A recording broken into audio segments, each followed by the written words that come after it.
No vaccine, no entry at football stadiums, nightclubs, festivals, in Scotland at least. In a surprise announcement, the Scottish Government said it would soon insist a wide range of venues only accepted the fully vaccinated. Vaccine certification could, in some settings, help protect public health, reduce the necessity for any further restrictions and also, of course, boost vaccine take-up. There is still a lot of detail to work out, but it is the first time any part of the UK has said it would take the step for such a wide variety of venues. So will the rest of the country follow suit? Also on News at 10 tonight. There will be a third jab for those with weak immune systems. The interpreter who helped save Joe Biden on a trip to Afghanistan now left behind with the Taliban. Please do not forget me and my family. They have to rescue me and my kids from this hell. Accused of beheading those he kidnapped, the so-called Beetle expected to plead guilty at a trial in the US. You ever flown one of these things before? Nope. A new trailer is released, but will Bond help save British cinemas? And from Val McDermid to Kate Moss, the A-list authors writing a series of new Miss Marple novels. Having been asked, I just couldn't resist, the urge to get in there and play with those characters.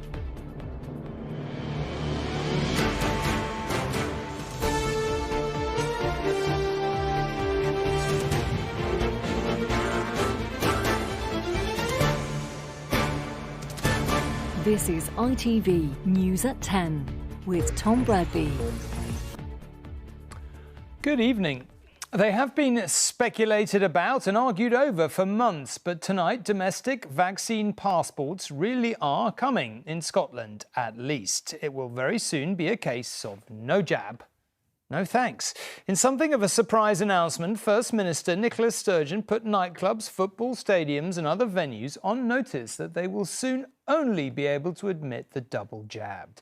It's not so surprising once you hear the figures Miss Sturgeon quoted. In the past week, case numbers have almost doubled, up 80%. In 4 weeks, they've gone up fivefold. And what could be behind the rise? Well, Scottish schools are back already. The venues, which will have to bring in vaccine passports if the Scottish Parliament agrees, are important to Scotland's economy, Miss Sturgeon said, but not essential. Making them safer would benefit everyone. Morning guys, when you come, use a hand sanitizer as they're coming in please. Mr Donkey's got masks. COVID cases in Scotland have shot up and up since schools reopened here 3 weeks ago. That's great, thanks very much for letting us know. Take care, thanks, bye. Is that another pupil isolated? Yeah, one more. How often is this happening? Every morning, every day.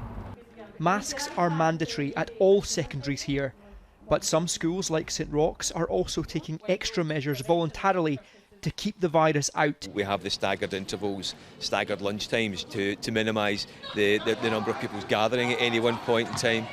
And yet COVID still somehow finds a way. In just a week, case numbers across Scotland doubled. I just caught COVID a couple of weeks ago, 2 weeks ago, and I'm just back this week, so... How was it? Oh, not good. Today, Nicola Sturgeon has announced her response to this escalating problem. Vaccine passports. We consider that to help protect individuals and the country as a whole and reduce the risk of further restrictions being necessary, those over 18 who are eligible for vaccination should be required to show that they have received both doses. You'll need a vaccine passport to enter a nightclub in Scotland, but also for unseated indoor live events with more than 500 people in the audience, outdoor events like concerts with more than 4,000 in the audience, and any event with more than 10,000 in attendance, which would include football matches. But nightclub owners are sceptical this can work in practice, and furious given they only reopened in Scotland last month. We just get back open after 520 odd days closed, and we've reorganised things with our suppliers, with our landlords, and now we're going to have to go back and do that again because the numbers that we thought we were going to be able to get in have now been halved. This is also about incentivising young people. Almost half of 18 to 29-year-olds in Scotland still haven't been vaccinated. I've got the vaccine, I'm double jabbed, but I do think it's a wee bit of an infringement against people's rights. It means more people take the vaccine and it's a good thing. To encourage those young people? Yeah, and to protect us all. I've had some people who are sort of sat on the fence and not sure about it. Do you think this will push them towards getting a vaccine? I think it will, and it will push them towards making an informed decision. The number in hospital is also rising here, but it's proportionally lower than before the vaccine. Scientists say this is an argument for vaccine passports. The more people don't get severely ill, the more people don't end in hospital. And that is exactly what kind of that additional motivation, the vaccine certification and the big risk events where lots of people could get infected are important to mitigate. It's England schools that go back tomorrow, but with no requirement for masks. And so many will be paying close attention to what has now unfolded north of the border. Peter Smith, News at 10, Glasgow. Well, if the Scots are to be the first to have vaccine passports, then 500,000 people in England with weak immune systems are to be the first to be offered a third dose of the coronavirus vaccine. They include those who have leukemia or who have had a recent organ transplant. This isn't the long-anticipated booster programme. The Health Secretary, Sajid Javid, said that is on its way later this month. Fortunately, social distancing doesn't apply when it comes to chickens. Martin Bristow is being treated for myeloma, a type of blood cancer. It's left his immune system weakened, and the past 18 months have been understandably hard. Going to a pub or a restaurant is a difficult sort of thing. It's always like that way, for example, you know, it's always that way. But obviously with COVID, it's even more pronounced because everybody else is now sort of potentially taking that disease around with them. Around 40% of immune-compromised people like Martin have a weak response to 2 COVID jabs. Now, this specific group will be offered a third to see if it gives them more protection. The benefits are uncertain. It's certainly not going to cause them any harm, but it may well top up their immunity levels to the extent that they actually get better protection from the vaccine. The data is pretty unclear in this area, so we want to be giving these people a third dose really as an insurance policy. Up to 500,000 people are expected to be offered a third jab, far fewer than the 3 million or more previously classed as extremely clinically vulnerable. Will a nationwide booster campaign be announced to benefit them? It's still under review. Today's announcement doesn't affect in any way whatsoever our preparations for the booster campaign. As I say, I expect it to start as scheduled this month, but it is subject to the final view of the JCVI. But for those like Martin Bristow, another jab could be a ticket to greater freedom. Even going to a football match, you know, that might be something that I'd feel more comfortable doing, you know, normal stuff. Hopefully for Martin and hundreds of thousands like him, it will be third time lucky. And Tom is here to talk about all this. Look, we've discussed booster jabs many times. Yeah. Where does this mean for, what essentially does this mean for the rest of us? Yes, I think the government is definitely keen to get an announcement on booster jabs out there if there is going to be one made. For various logistical reasons, they've got a flu vaccination campaign to organise. Getting one of these things ramped up at the scale they need to do it is a huge operational challenge, and they want to get it done before any kind of winter peak in infections happen. So there's some urgency here, but still no clear decision whether we're going to do a wider booster jab campaign. 2 reasons why you might want to. Yeah, we know it protects the really critically vulnerable with weak immune systems. A booster might help them, and that's why we're getting these third doses. We also know that levels of antibodies wane over time. There's a few studies from the ONS that show that's true. But what there isn't actually compelling evidence for is whether the ability to the vaccines to protect us from going to hospital wanes. There's not really strong evidence for that yet, and there's a basic fundamental principle in medicine here in the UK at least. You don't give someone a vaccine unless you know it's going to benefit them. And what the JCVI are doing, they're the committee that will have to decide on this, they're not going to call it until they see that evidence. Right now they're saying they're not, they still haven't got solid enough evidence to do that. They're still carrying on considering it. It's frustrating for the government, but we've been led by the evidence so far. Why change that now? Fair enough, one might well say. Tom, thank you very much indeed. Now, after arguably the most humiliating foreign policy debacle for more than 60 years, the Foreign Secretary Dominic Raab certainly had some explaining to do when he appeared in front of a committee of MPs. He told them UK intelligence on Afghanistan indicated that Kabul was unlikely to fall this year. He was asked repeatedly about his holiday to Crete and at what stage in the crisis he actually set off. Mr. Raab would not say. He did, though, indicate he was setting off for Pakistan to join diplomatic efforts to rescue those still stuck in Afghanistan. The sudden rise of the Taliban, desperate efforts to flee, women and children hauled out. These are the haunting images of the summer that led MPs to break from recess and summon the Foreign Secretary to explain. Dominic Raab began with an admission about just how wrong the intelligence had been on the speed of the collapse. The central proposition was that given the troop withdrawal by the end of August, you would see a steady deterioration from that point, and that it was unlikely Kabul would fall this year. For veterans like Derek Darin-Alagi, the toll of Afghanistan is personal. It was so traumatic, and I still live with that image. It was there that a 2007 blast lost him both his legs, and where he saw friends die. An experience that made it so hard to watch the Foreign Secretary today. I know that there were contingency plans in place, but if they have acted early with the robust and to move a lot of people out of Afghanistan, we could have avoided the mess that we've seen on the news. And it's that mess, the people left behind after the evacuation mission, that MPs tackled next. I'm not confident in the numbers remaining, but we think that they would be in the low hundreds. Why? What do you mean by low hundreds? Do you mean 110 sort of area, or do you mean 200, 300, 400? They will be in the low hundreds, but I'm very reticent about giving a firm figure precisely because we don't know. What they do know is that many remain desperate to leave, including this British man who spoke to ITV News. I need your help, I need the support of my nation, but obviously I'm not getting that. His case was raised today. I texted you with more details of another case today, a British national who's in Afghanistan. What's the advice? Go to the border? The Foreign Secretary spoke of sending British officials to neighbouring countries to help at the borders, 15 of them. And then he faced questions about his own travels. What dates did you go on holiday? Not interested in what you did there. What date did you go? Look, I made a full statement. What date did you go on holiday, Foreign Secretary? I've made a full statement. I think your own personal transparency is important. What date did you go on holiday? I made a full statement on it. Derek thinks the Foreign Secretary should have delayed his holiday. But the bigger thing preying on his mind, and that of other soldiers, is what the past 20 years were for. We went there for a purpose, to create stability and to restore peace into that part of the world. The question that keeps on ringing in my mind is that, was it worth it? It seems like nothing has happened for the last 20 years. And soldiers, we feel betrayed by the government. That is one sentiment left behind as the Foreign Secretary heads tonight to Doha to speak to counterparts about the Taliban.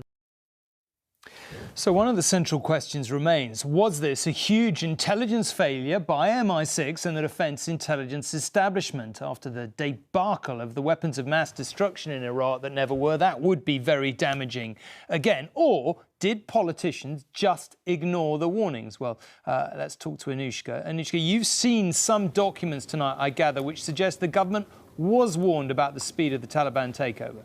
Yeah, there was an intriguing document, Tom, that was actually raised at the committee today, and I have since seen it. It was a Foreign Office Principal Risk Report, and it is dated for the 22nd of July. And let me just read to you some of the things that are in there. It said that the US-NATO withdrawal was resulting in rapid Taliban advances. It said that could lead to a collapse of the security forces, a Taliban returning to power, and a humanitarian crisis. It also suggested that the embassy may need to close. Now, the government have said tonight that this was a standard monthly report and that it was really about assessing potential risk for an organisation. It said it did not contain intelligence information and that it would be misleading to say that it was at odds with their own detailed assessments. But clearly another headache for Dominic Raab as he heads out first to Doha. When he gets there, what he wants to do is prioritise the issue of Brits and Afghans who have helped Brits getting out of the country.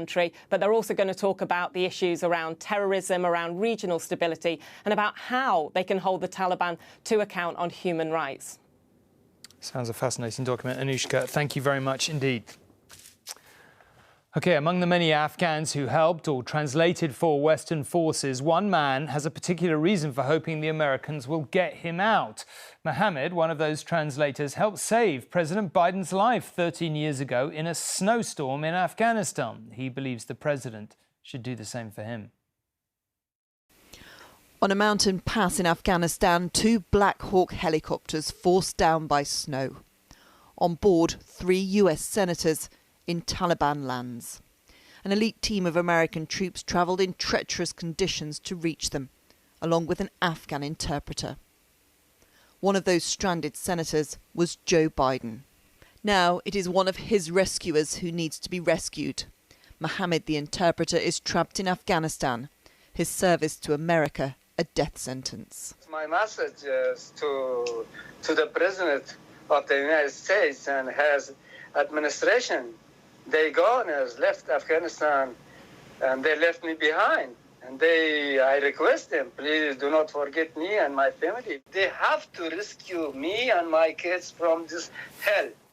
The president has spoken of the trauma of that night on campaign trails. And if you want to know where Al-Qaeda lives, you want to know where bin Laden is, come back to Afghanistan with me. Come back to the area where my helicopter was forced down with a 3-star general and 3 United States senators at 10,500 feet in the middle of those mountains. How big of a success story would it be for the Taliban to find the interpreter that saved Biden? Those who Mohammed served with are trying to get him out, horrified he was left behind. You know, we risked our lives through that snowstorm, and Mohammed was right there with us. And I think it's an absolute crying shame that we're not having the same resolve to rescue our brother in arms. And I think he's earned it in his years of selfless service as an interpreter to our nation and to the United Kingdom. The White House insists help will come. Our message to him is thank you for fighting by our side for the last 20 years. Thank you for the role you played in helping a number of my favorite people out of a snowstorm, and for all of the work you did. We will get you out. We will honor your service, and we're committed to doing exactly that.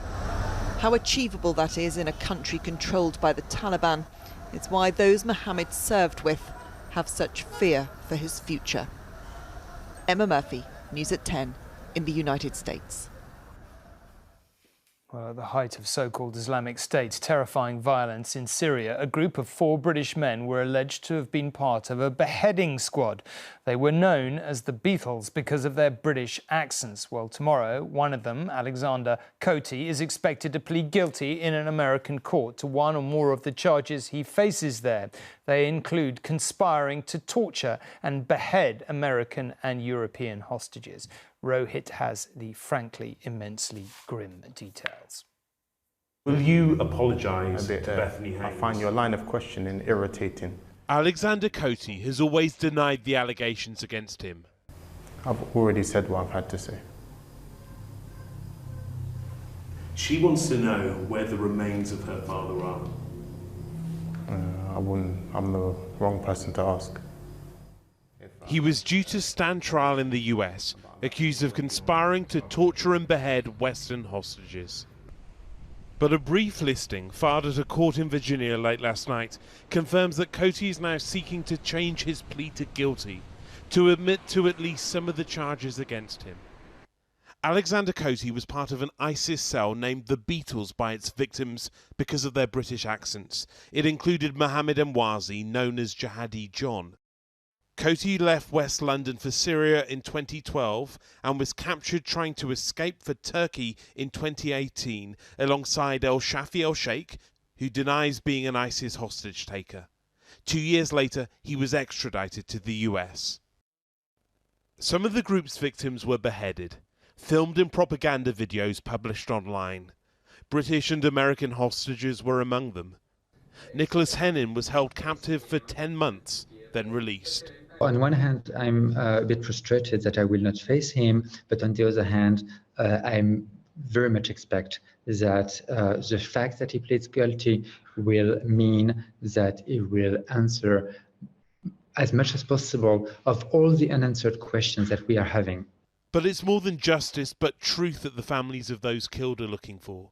Some don't know where their loved ones' remains are, and there's a hope that Coaty's change of plea might indicate he has new information he's willing to share. Hopefully that may be part of an agreement in the cooperation, is that he will answer truthfully and he will disclose information and hopefully the whereabouts of where the remains of the hostage victims are, so that they can be brought home. Coaty has made some admissions before, during interviews conducted in prison in Syria. At this point, it was instructed to extract email addresses from them and open communication, basically. But soon he will be brought to an American court to reveal what else he's admitted to. Rohit Khatru, News at 10. Back here, there was huge controversy back in June when the parole board said the double child murderer Colin Pitchfork could be released. Well, today he was. He was convicted in 1988 of murdering two 15-year-old girls in Leicestershire in the 5 years before.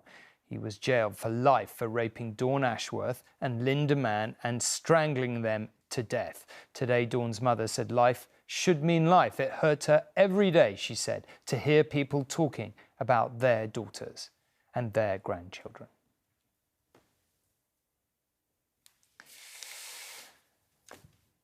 Very different kind of story now, and it is hard to believe that it was only 3 years ago that Prince Harry and his new bride were bathing in the Windsor sunlight and the relatively uncritical adulation of the crowds. But then came Megxit and the infamous Oprah interview, and from an ITV perspective, the awkwardly infamous exit of our colleague Piers Morgan from the set of GMB. His attack on Meghan was the most complained about TV moment Ofcom has ever had to deal with. Well, today the regulator said his suggestion that Meghan was lying about her suicidal thoughts was potentially harmful and highly offensive. But it said the programme as a whole did not breach the broadcasting code because his views, which he had a right to air, had been strongly challenged by other contributors within it. To conclude, anything else, it said, would have a chilling impact on freedom of expression. I just didn't want to be alive anymore.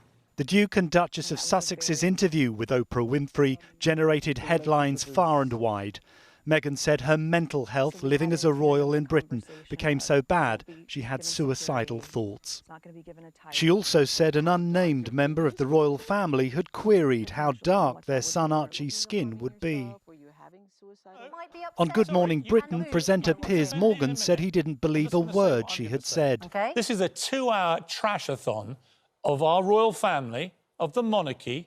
His comments generated nearly 58,000 complaints, including from the Duchess of Sussex, who complained to ITV and Ofcom. I'm done with this. No, sorry, no. The following day, he briefly walked off set.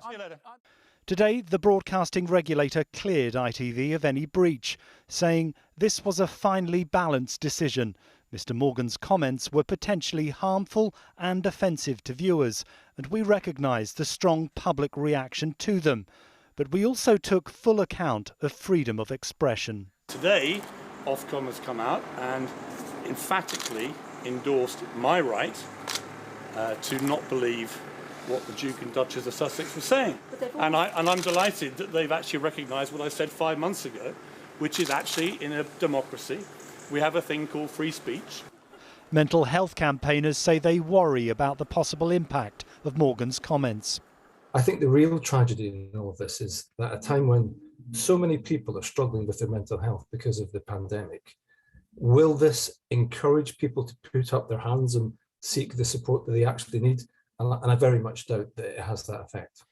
Ofcom stressed Good Morning Britain offered balance to Morgan's views. There is this claim that she felt suicidal, and I just don't think you can brush over that.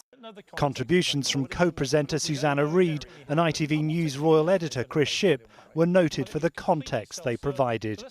Neil Connery, News at 10. Some sport now, and the Paralympic GB team won another 6 medals in Tokyo today. 4 were bronze. There was a silver for Becky Redfern in the red cap after she led for most of the 100 metres breaststroke S13 final, only to be caught at the end by a German swimmer. And there was a gold for David Smith in boccia to retain his BC1 Olympic title. That makes him the sport's most successful British player. He needed all of his skill and resilience to fight back from 2-0 down to beat his Malaysian opponent 4-2. And don't forget, cyclist dame Sarah Story goes for gold again in the morning in the road race, aiming for more golds than any other Paralympian in history. Now, those of us who are James Bond fans probably don't need our appetites whetted. The end of the month release of the much-postponed No Time to Die can't come soon enough. For everyone else, though, the producers have released another trailer. They want as many cinema seats to be sold as possible. Of course they do, but there's more riding on it than just one film. James Bond's latest mission is to save British cinema. James? It's the question 007 fans have been asking since April last year. Come on, Bond, where the hell are you? Now they have their answer, and movie theatres need this Bond to be a blockbuster. It is important because a lot of cinema chains in particular are waiting for this release because they're sort of hoping that this will be their saviour in a way. How many others are there? Enough. Despite a slew of big releases since cinemas reopened, UK box office takings are just half what they were by this stage in 2019. Black Widow's poor performance was put down to its simultaneous release on the Disney Plus streaming platform. Many films have bypassed the big screen altogether. But the movie industry, celebrating the Venice Film Festival this week, wants cinema to survive. As a filmmaker, I don't believe that the history of cinema and cinema could be stopped so easily. So COVID will pass and cinema will continue. No Time to Die needs bums on seats all over the world to be considered a success. But has this Bond missed the boat? I think they delayed it too much. I hope it does well, but I think it'll flop. Considering it's an English institution, a British institution, and everyone loves Bond, so yeah, I should think so. Your best James Bond impression then? Miss Moneypenny. It's no laughing matter for the industry bean counters who'll be hoping that at the end of the month, 007 can sweep in and save the day once more. Nick Wallace, News at 10. Finally, your starter for 10. Who is the world's best-selling author after William Shakespeare? The answer is Agatha Christie, of course. Yet, the creator of Miss Marple died in 1976. Her last Marple mystery was published a few months afterwards. So what publisher wouldn't want to turn the money tap back on and create some new stories? That's what one has done, enlisting the help of some of the foremost female authors, including crime writer Val McDermott and Kate Moss of Labyrinth fame. Dolly, what are you talking about? What body? She's one of the most beloved detectives. With a keen ear for gossip and sharp mind, Miss Marple always solved the mysteries in the end. Her character adapted from books that have kept everyone guessing for more than a century. But now there's a plot twist in an Agatha Christie story even she may not have seen coming. New Miss Marple tales will now be written by different authors. When I got the call, I was a bit kind of like, oh. But obviously, you know, I'm a huge Agatha Christie fan and specifically a really, really huge Miss Marple fan. So having been asked, I just couldn't resist, you know, the urge to get in there and play with those characters. Ruth is one of 12 authors chosen to write new mysteries for Miss Marple to solve for the first time since 1976. A chance they hope to hook younger readers and pay homage to Agatha Christie, still one of the best-selling authors of all time. Every month, hundreds of authors bring new stories to these shelves with quirky characters and unpredictable plot twists to entice new readers. But even after more than 40 years since her last novel, Agatha Christie's books sell more than 4 million copies every year worldwide. And for many, she is still their all-time favourite author. Oh, I'd say on a daily basis we're asked for them, absolutely, and all kinds of different people. Particularly with Miss Marple, I think, you know, there aren't that many Miss Marple stories. So the idea that there will be some more to enjoy is great news. The new collection, though, won't be published until September next year. Just enough time, perhaps, to revisit the originals and see if you ever figure it out before Miss Marple does. Sangeeta Lal, News at 10. So guess how many copies she sold in all? 2 billion. How about that? Good night. Thanks for watching.